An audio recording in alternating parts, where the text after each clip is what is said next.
Welcome to the gmStudio ASP demo. We're going to demonstrate how to migrate a small ASP site. ASP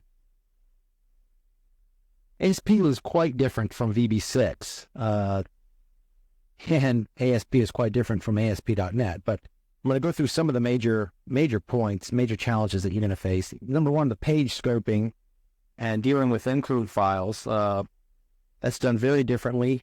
I'm not going to go into too much detail here, but that's something that has to be addressed very carefully. There's also some nuances. VB Script and VB Visual Basic Classic, those languages are just a little bit different. There's a few other nuances with things like line continuation and formatting that are also a concern. And the other really big matter is that weak typing is just everywhere in ASP. Things can't be strongly typed. So you have to deal with that, particularly when you're going to C#. Everything should be, there's a bias towards strong typing. Out of the box, what we do today is we will translate all the VB script to either C# or VB.NET. We're going to propagate COM replacement. If you want to, replace your COM APIs with .NET classes, we'll do that. We'll add the strong typing, and we'll deal with some of the different semantics of ASP collections. We're going to try to produce a clean markup for all your pages. We're going to create a web application project, and we're going to do some fairly significant restructuring of the site pages. Any declarative script, variables and functions declared in the ASP pages will be moved into code behind files.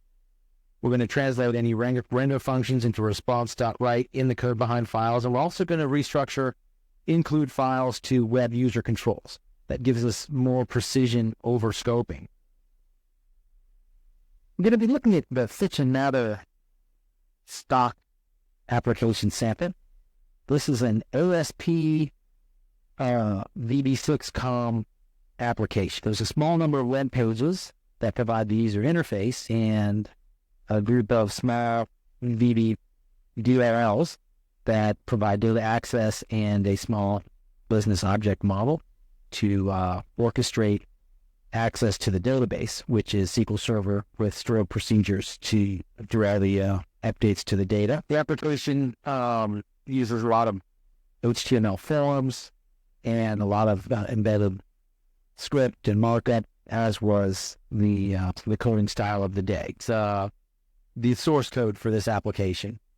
We have a collection of VB6 files called FMS Lib, which are all separate VBPs that all build to DLLs. We also have a little test program, an executable, that we can use to test these DLLs independently of the website. Then we have our site pages, mostly ASP files, and these are both pages and include files. There's also some style sheets and a few other supporting files and some images that make up the site. When we run the site, we're presented with the login form. We can log in. We can do something like research a company, do a query, find all the companies that contain a string. We can buy stocks. And take a look at the results of that. Then you can sell stocks. You can also look at the shopping cart or look at the store, buy a brick.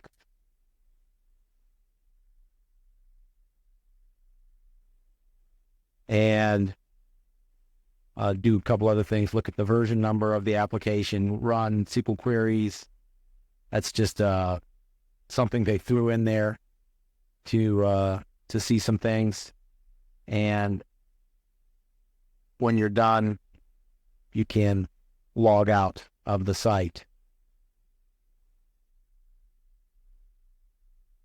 So looking at the VB6 first, we will typically, when we do a migration, we do it in dependency first order, so that any common components that are needed across the code base can be converted to .NET and used as we move forward through the code base. So since the ASP site uses the COM components, we're going to begin with looking at the VB6 COM. We have a little program here. Now, it's a test program that basically exercises the DLLs. When I run it, it works in the background, and then it's going to open the form with the results. You can see it's able to connect, verify login. It's able to call these different routines with different accounts and retrieve different strobe procs and then report the results back. That's the test program. Now I've loaded the VB6 code into a gmStudio project called Demo FMS Lib CSH. And you can see I've got all of the DLL VBPs and my test code here. I set this up using the migration project setup form that I showed in the first one of our first demo, the basics demo. And what I want to do now is I've already computed the build order. If you wanted to compute the build order, you run this, and it's an extremely fast process. It did actually recompute the build order. It actually just created this report that shows the build order of that code base. And my point is that these VBPs are in build order, and I'm going to compile them in build order, or translate them in build order. I'm going to translate, deploy, and build the .NET code. This is the C# codes. So translate, deploy, and build, and going through each one. Again, they're small DLLs with a small set of external dependencies, so they're very, very fast, almost instantaneous to do that. And what we have created is this set of servers here of each of the things. I'm going to go ahead and go to the test program now. Open this in Visual Studio. What I wanted to show is that each of these DLLs is referenced in the deployment folder. So we are referencing the build of the component that we migrated. We're not using interop. And I'm going to run this. And you can see we get the same types of results as we had from the other program. So that concludes the migration of the COM. Of course, there's a lot more that could be looked into drilling down into this code. To examine that, I encourage you to download the samples. If you request a trial edition, we'll send you a link to pull all this code down so you can go over it and send us your questions and comments. Now I'm going to show you how to set up an ASP site migration. ASP site migrations are set up similar to how you set up a VB6 migration. You use the migration project setup form. You decide what language you want to target, how you want to deal with external components, what version of Visual Studio we're going to target. Then here you want to look at for web tasks, web files. So we scan all those. We can add those, and then we save and exit. The next thing we typically do is validate the source. It's telling us that we don't have interface description files present. It'll also tell you if you're missing any include files. And we're not missing any includes, but we still need some interface description files, so I can say author those. We scan all the ASPs looking for create object commands and for type lib references. And then we have generated, now we have all of our references are in place. So for example, we created a description for FM stocks, for ADODB. We also detected these includes. So this is the reference information for each ASP. It tells you which includes, and then it also tells you which COM components are used. What you'll typically do is you'll set the build order, which in this case, what that does is identifies what are my includes and what are my pages. And red is pulled. Have those, style sheets, client-side JavaScript, text files that just got pulled in when we did our initial scan. What we'll typically do is remove those things. And we're also, we can ignore the includes because the includes are going to get pulled in as we process the pages. What we want to do now is select the pages and then produce a report that we have the multi-unit script. This script contains the basic commands to configure the translator to do an ASP site, and then commands to compile each page from the site. So we take that report that was generated by gmStudio, and we are going to customize that a little bit. We're going to put in whatever translation preferences we want, and if we want to customize any other things like deployment locations and so forth. And we'll also have to put in where to find metadata. And here's a very important section. This is where we list the COM components that are referenced by the ASP pages. We use that information to infer types and to produce a cleaner translation. And we're also happen to have a inline migration command here.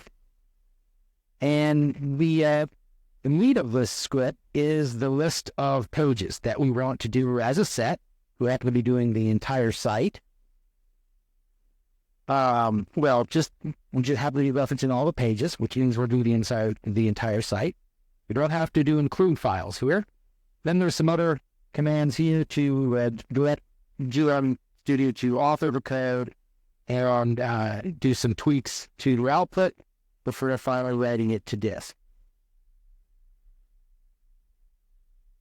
Now I'm going to take my migration script and create a migration project that has one task, and that task will reference that script. So when I process that task, it will translate the entire site.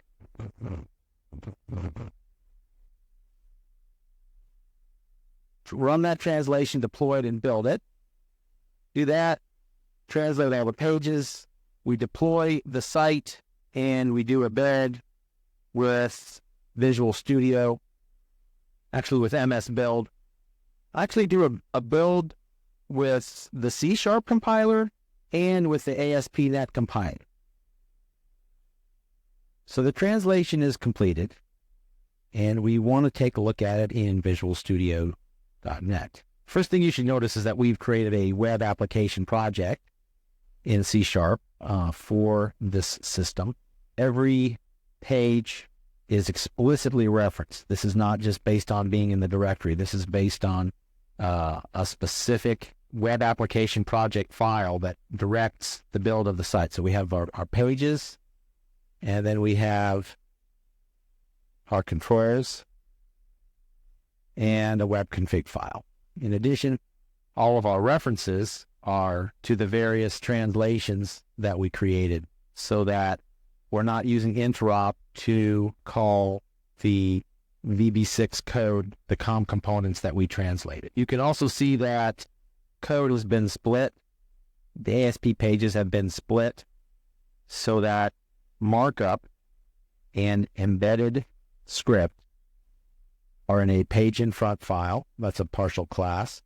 And the code behind anything that was declared, standalone code, fields, functions, and subroutines that were declared in VBScript got moved to the code behind. So we can see, this particular unit here does reference some variables, and those variables are declared in this code behind file.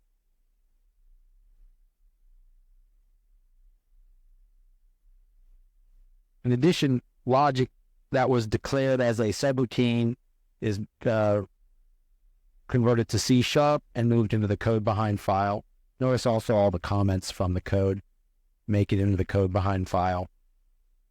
We can run the application inside Visual Studio. So we're running the app, the local web server, and to log in, we can already search a company. We can buy a stock.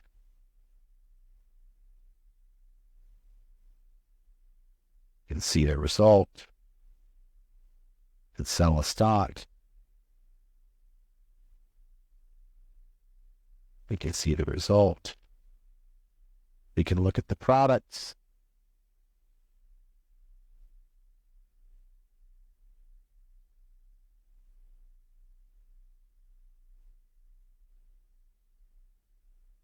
What we've got here is a dealing with null values. Now, what I'm going to show you is how we can modify the translation to correct that problem. Break, stop. We go back to gmStudio. Take a look at this translation script. This refactoring command follows the tool that field values coming back from the database can be null. We're going to basically turn this refactoring command back on. And I'm going to snapshot the translation here so that we can see the difference. Going to run, translate, deploy, and build. And we're going to take a look at the difference. So what I'm going to show you now is a comparison of the two build logs. You can see the big difference was on this run, this refactoring command was commented out, and now it's active. So that's the first difference you see is in the actual job script or the translation script. And in the translation log, we see the same processing occurred in the translation log, but if you run down to the code, you can see that that refactoring command has activated a different translation of the record set fields value property, so that we have added a generic function that deals with null values. And the source code for this generic function is distributed with the product. So we had a change here, and we had a change on these two lines dealing with doublers, and another line here dealing with integers. So we go back to here, and it's telling us we need to reload the code. So I want to reload the code. We're going to go back and see if that problem that we had with, so we log in, browse products. Now this list comes up fine. I can add that to my cart. I'm going to buy 10 copies of this. Buy one for all my friends. I've got 10 items. Proceed checkout and buy. Purchase. And see the version numbers are now .NET version numbers. I want to do the run SQL. That works as before. And that concludes the first quick test. We've got a baseline translation, just a beginning point. We would now look into conformance to our architectural standards. Well, one thing I'm going to show real quickly, if somebody wants to hang around just to see one more pretty neat feature, let's take a look at the references information, the underlying, some of the underlying data from the semantic model. I'm going to run a references report very quickly. That report is generated from the compiled metadata of the system, what we call a semantic model of the system. And we get a field, we get a report that has the name of our job, when we ran the job, record type, and then we're getting into here is that the member names, their class, libraries, member types, locations, line of code, and then additional information about the location of the reference. This is information about what is being referenced, and this is information about where it is referenced. Now, get an understanding of what this is or see this more structurally. Let's take a look at question number 1. What libraries are used by this application? You can see there's a lot of references of ASP to itself, basically calling the members declared in the application code. Then we've got references to ADODP, ADODB, references to ASP, and then references to these COM components from my business logic layer.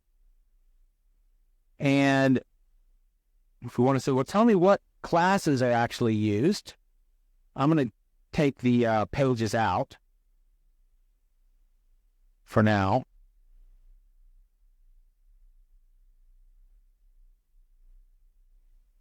And you can see where these are the actual COM classes and ASP classes that are used by the application. Want to know what members are used? I can bring those names in. If I want to know how many times each one of these things is referenced, I drop that in. So I can see field value is referenced 48 times. There's a lot of record set navigation here. There is, this one's interesting, this use of the stream class to read an XML document or to read a weapon set. Here's the references to ASP, references to the request object, references to forms, references to cookies, etc. And then you also see our references to our business logic layer. The FM store business object. I've got a product class and a shopping cart class, and I'm calling these specific methods. So if I want to say, well, show me where I'm actually doing this, where I'm doing this read text, you can see it's in a method called get XML ticker history and get XML portfolio. Those two ASP pages are depending on this stream.readText method. So that's information about the externals. Now let's take a look at the internal, drill down into one of these internal things. So you can see what fields are being used. Let's actually add on here. Mostly variables being referenced.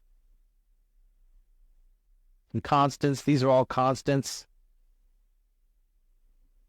And then you can see where these subprograms are being referenced.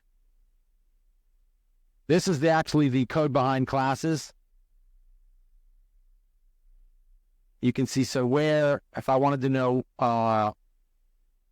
where is right XML record set called from this class, I can see that and drill into that. It's a local call. So this tells you exactly what's going on in your ASP application. Of course, once you have the site building in .NET, all these analytics are available through the premium version or professional version of Visual Studio. But this is helpful to have this during the migration project and have a picture of the entire site, which is useful for migration planning purposes and, resource allocation purposes, just finding out how much design you're going to need to do. So that concludes the ASP demo. And if you would like to see this done with your site, you can, or a small site, you can use our free trial. If you want to do a larger site, contact us and we can arrange to do a demo on a larger site. I hope to hear from you soon. Thank you for watching the gmStudio demo.